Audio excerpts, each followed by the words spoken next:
So I've been vehemently against trading Devin Booker.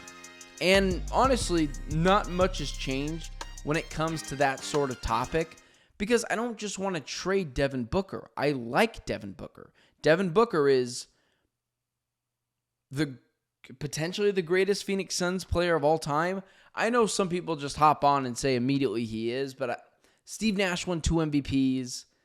Kevin Johnson was really good. Charles Barkley won an MVP. Booker's not far away from those guys. And if he stays here for a long time, he's going to dwarf those guys. But I don't know if he's the greatest Phoenix Suns player yet. That feels very 2021 Suns fan, rather than someone like myself who grew up with Steve Nash, who was objectively awesome outside of defense. And Booker's not a great defender either. But I got to tell you, seeing that Desmond Bane package on Sunday, all you could think to yourself was, damn, what could Devin Booker go for? I mean, you see that Desmond Bane package on Sunday, and you say, well, what is Devin Booker worth? And then you think to yourself, well, should the Suns reconsider a Devin Booker trade? No one wants to trade Devin Booker, and that's not what I'm advocating for. All I'm doing is pointing out what you could potentially get for Devin Booker. Because Rudy Gobert went for 5 first-round picks, 4 first-round picks, and a pick swap. Desmond Bane went for 4 first-round picks and a pick swap. And Devin Booker is miles better than both those guys. Booker is, at his best, the best number 2 in the NBA. Desmond Bane's probably a high 3. Gobert as well, high 3. There's not a ton of worry for me that the Suns' rebuild is going to take a decade. Unless Matt Ishbia is just hell-bent on trading all the picks that they have for players so that they can at least be a playoff team and just be the modern-day basketball version of the Pittsburgh Steelers, where they win a lot of games, where they make the playoffs, but they never have a chance of actually being a threat in the playoffs year in and year out. Reconsidering trading Devin Booker should be on the table. Even if I don't want to trade Devin Booker, even if the Suns don't want to trade Devin Booker. But you look at the Desmond Bane package, 4 first-round picks and a pick swap, plus Kentavious Caldwell-Pope. That is a haul for the Memphis Grizzlies. And I get why the Orlando Magic did it. People will sometimes go after the Magic because they gave up a lot in that deal for Desmond Bane. But my response is, what else were you supposed to do? It's Orlando. When was the last time Orlando had a big market player come to them and choose Orlando? Shaq left. McGrady was traded away. They haven't had a star pick Orlando in ever, really. Dwight Howard was drafted there. Shaq was drafted there. McGrady, if I'm not mistaken, was drafted there. They have no ability to go get a big-name player. They have to swing for the fences. So, I get it if you're an Orlando Magic fan, if you're a part of the Orlando Magic organization.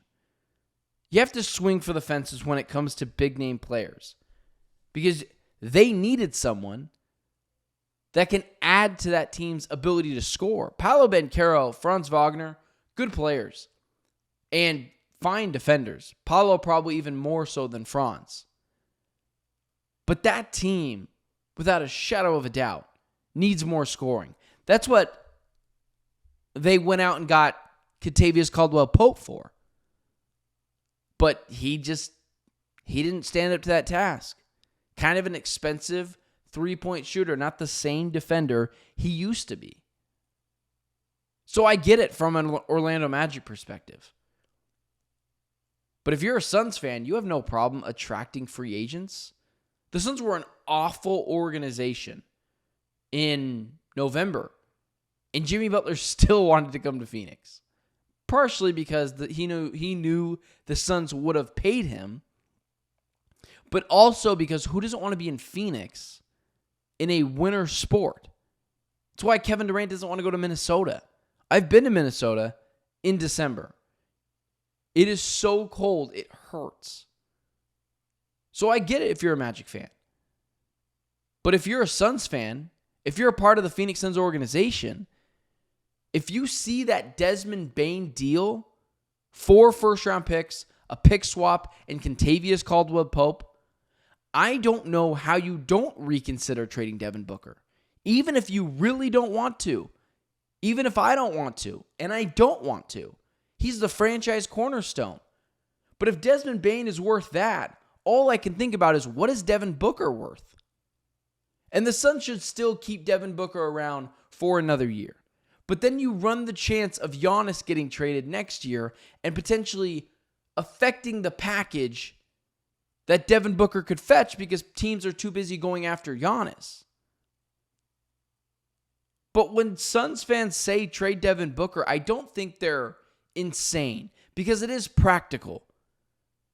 But for the amount of picks that they got back and the amount of assets the Memphis Grizzlies got back, and that's just Desmond Bane. He's a good player, a fringe all-star player, a 25-5 player almost.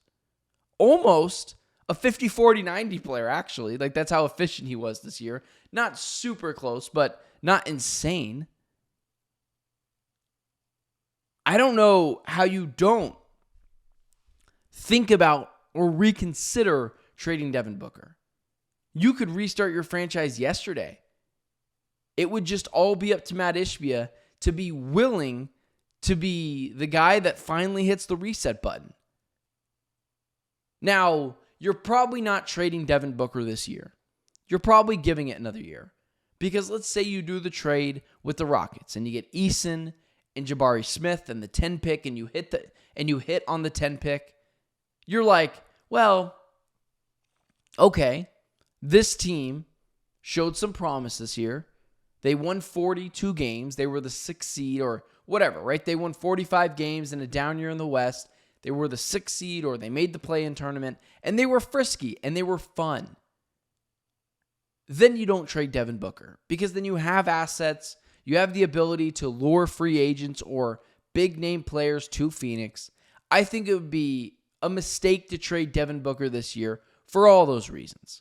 Let's see how it pans out for one season post-Kevin Durant trade. Because there is a world where they get the right role players back, they get the right picks back, and Devin Booker leads a team to a 6th seed or a play-in team that makes the playoffs and gives a 1 or 2 seed a very small run for their money. But if you don't think the Suns front office isn't seeing that haul back for Desmond Bane and saying to themselves, well, what is Devin Booker worth? 8 first-round picks? 7 first-round picks? 6 first-round picks and a bunch of pick swaps plus a player or 2? That is not out of the ordinary. So I get it. I love Devin Booker too. Dude's awesome, but he's better than Desmond Bane. I don't think it's particularly close. We've seen Devin Booker have back-to-back 40-point games in the finals. So I get not trading him. I get falling in love with Booker. But seeing that Desmond Bane trade, all you can think about is, wow, the Suns, if it ever comes to it, are going to get a massive haul for Devin Booker. And I see my guy King Bryant in the chat. In all fairness, Magic got fleeced on that trade. I disagree. I just wholeheartedly disagree. And I mentioned this a second ago. What was the last big free agent, like a free agent as big as Desmond Bane went to Orlando? They have to overpay to bring stars there. It isn't Phoenix. It's a small market. No one has chosen to go there in the last ever. And they had to go get a player. And they needed scoring. Paolo Banchero, I like the trade if you're the Magic. Because Paolo Banchero has to be a more efficient and more consistent scorer. And same with Franz Wagner. Desmond Bane is that scorer. So I like that. And I disagree again with Aaron in the chat. It doesn't do anything for anyone. Yep, I just would disagree. I would immediately say that it makes the Orlando Magic contenders in the East. But a Championship? No. But you have to remember, the East is terrible. The East is terrible. The Pacers might win the finals this year. Granted, they lost last night, but still. If you're the Suns, you're licking your chops.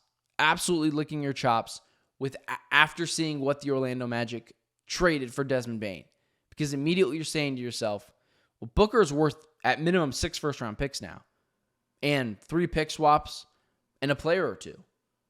And that's when you think about really kick-starting the rebuild. But I wouldn't just do it right away. Because the Nets got a lot back for Kevin Durant. And a fine amount back for Kyrie Irving when his value was in the toilet. And they're still rebuilding. So it doesn't mean just because you get picks that you're not rebuilding anymore. But it does help.